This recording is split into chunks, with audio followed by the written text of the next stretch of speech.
여러분 좋은 아침입니다. 이 5월의 푸르름은 아직도 우리들의 마음을 싱그럽게 하고 소망을 가지게 합니다. 이 산골짜기에는 간밤에 비가 많이 내렸습니다. 기온이 조금 떨어져서 더 아주 신선한 느낌이 충만합니다. 주님께서 오늘도 여러분들과 함께 하셔서 여러분의 삶의 길이 평안하시고 이루고자 하는 일들이 다 잘 이루어지고 하나님께 영광이 되기를 바랍니다. 또한 귀한 사랑의 만남이 크고 작은 데서 성취되시기를 간절히 바랍니다. 함께 묵상하시겠습니다. 주의 존귀하고 영광스러운 위엄과 주의 기이한 일들을 나는 작은 소리로 읊조리이다. 사랑의 아버지 하나님, 저희들이 눈을 들어 하늘 아버지의 그 크신 존귀함과 또 위대하심과 또 우리를 향한 사랑이 얼마나 큰지를 볼 수 있도록 인도하여 주옵소서.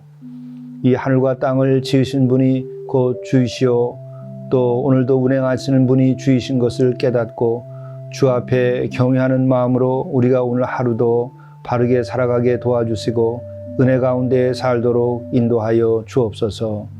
주의 영광을 저희들이 찬송하며 오늘 하루의 길을 힘차게 살아가도록 인도하여 주옵소서.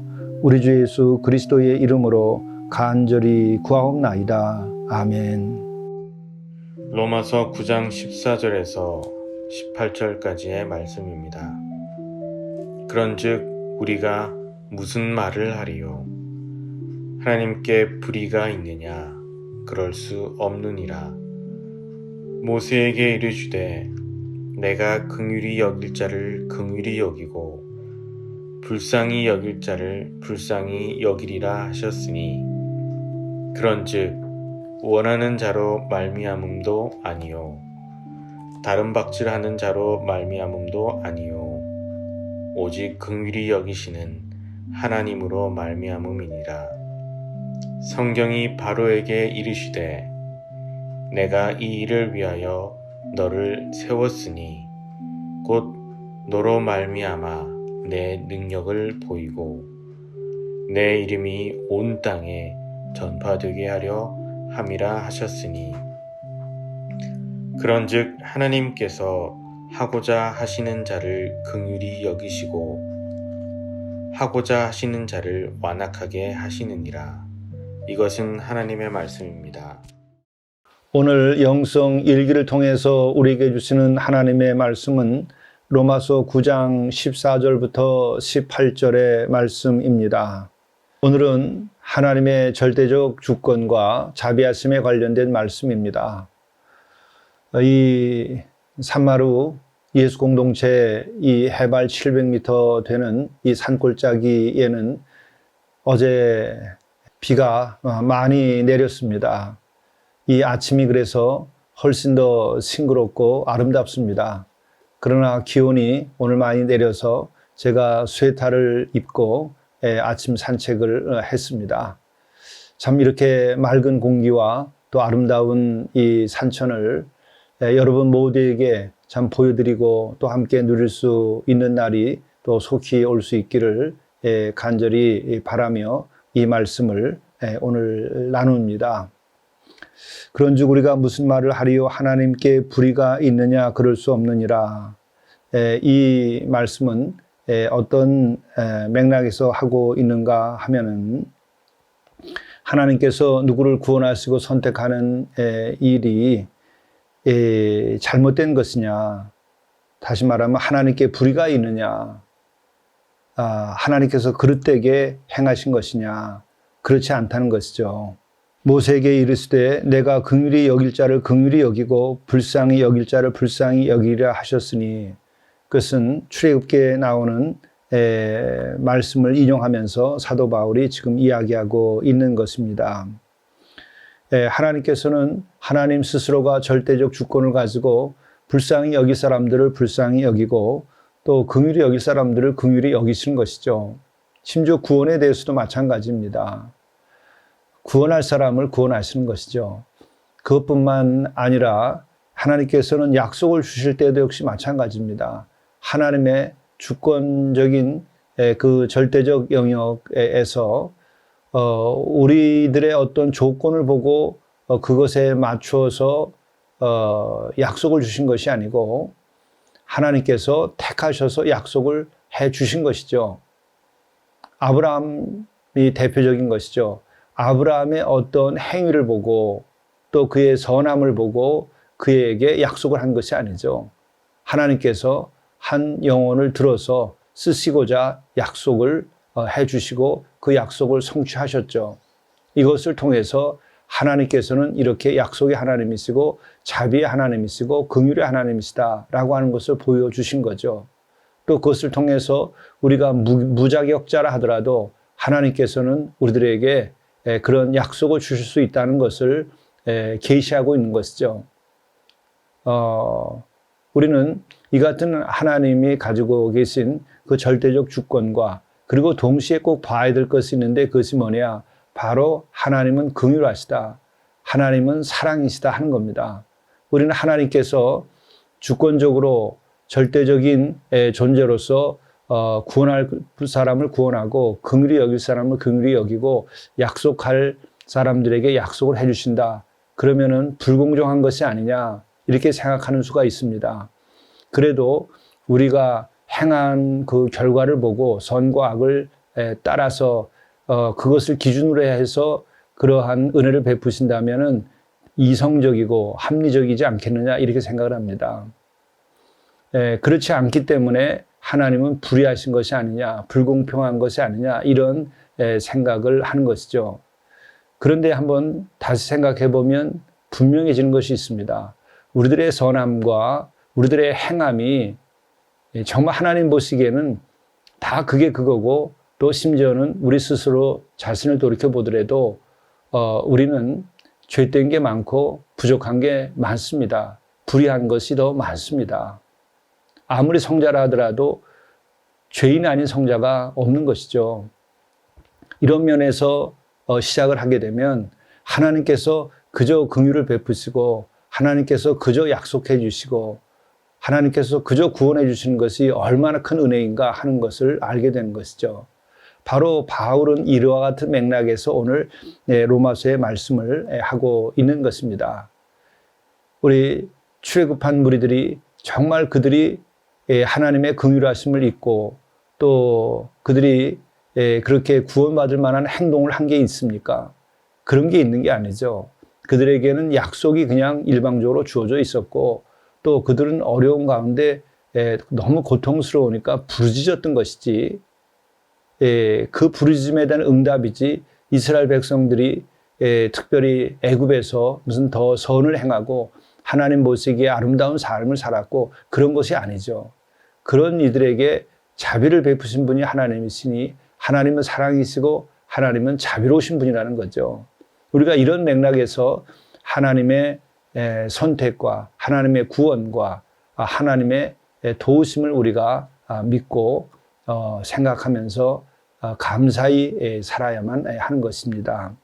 다시 봉독을 합니다. 모세에게 이르시되 내가 긍휼히 여길 자를 긍휼히 여기고 불쌍히 여길 자를 불쌍히 여기리라. 또 그런즉 원하는 자로 말미암음도 아니요 다른 박질하는 자로 말미암음도 아니요 오직 긍휼히 여기시는 하나님으로 말미암음이니라. 그렇습니다. 하나님이 긍휼히 여겨 주시기 때문에 우리가 긍휼함을 입는 것뿐인 것이죠. 그러니까 우리는 그저 어떻게 응답해야 되는가? 감사함으로 응답하는 것이죠. 그것이 모든 우리 인생에 가는 길에서 얻어야 할 가장 큰 은혜요 가장 큰 깨달음입니다.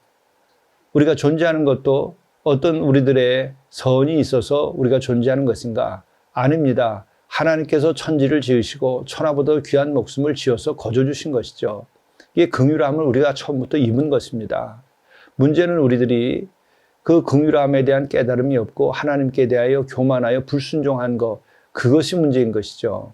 그런데 하나님께서는 그런 인간의 교만으로 인한 불순종, 이것에 대해서도 용서하시고 그 용서도 그리스도의 대속적 죽음을 통해서까지 용서하신 것이죠. 그러므로 우리는 내세울 것이 없습니다.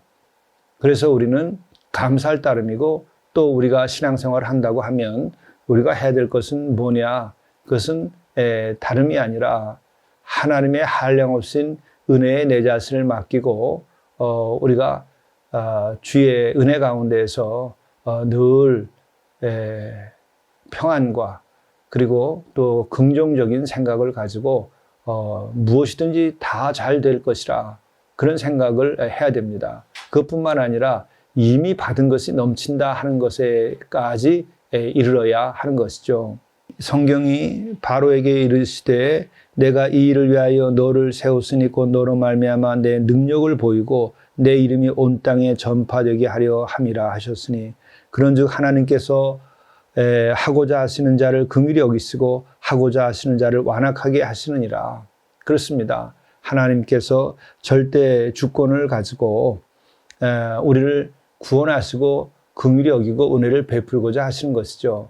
또 때로는 바로 왕과 같은 그런 그 강력한 절대 왕권을 가진 자조차도 하나님께서 그를 들어서 도구로도 쓰시고 그 또한 하나님께서 물리치고자 하시면 물리칠 수 있는 것이고 또 그를 쓰러뜨리고자 하면 쓰러뜨릴 수 있는 것이고 또 하나님께서 그를 통해서 당신의 위엄과 권능을 나타내고자 하면 나타낼 수 있는 것이죠.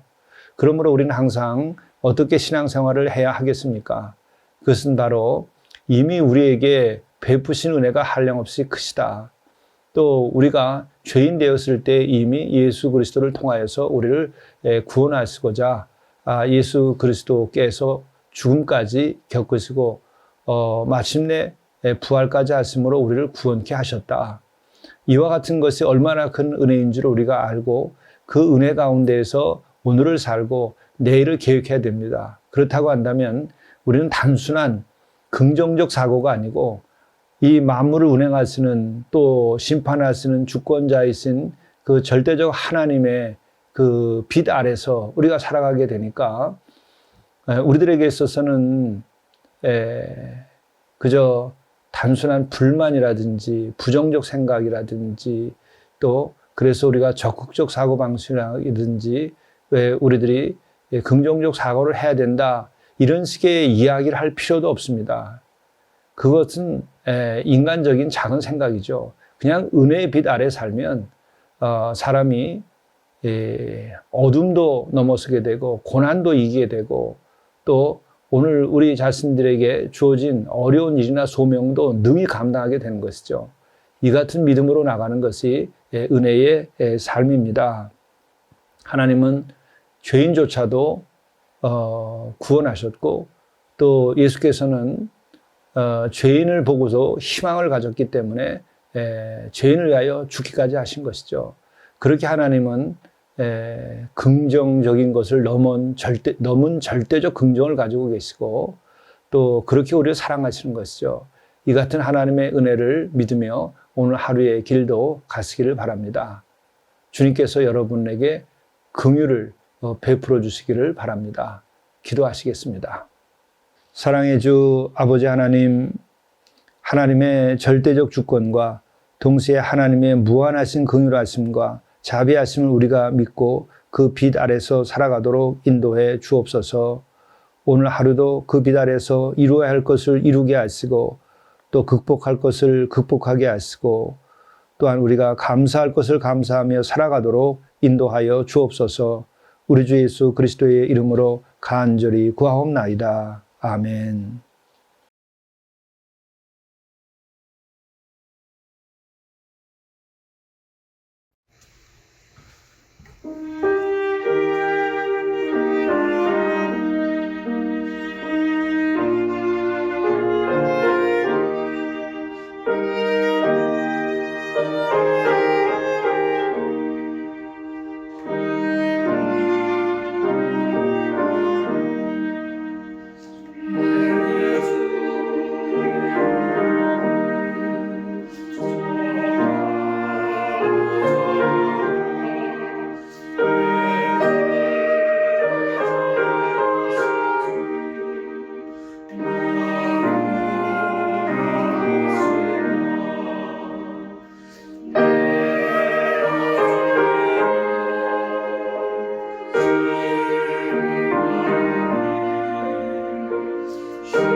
내일 할 일을 우선순위에 따라 기록하십시오. 가치의 순위를 아는 삶이 지혜로운 삶입니다. 모든 일을 동시에 다 할 수는 없습니다. 하루를 마감하며 영성일기에 내일 할 일을 우선순위에 따라 기록하십시오.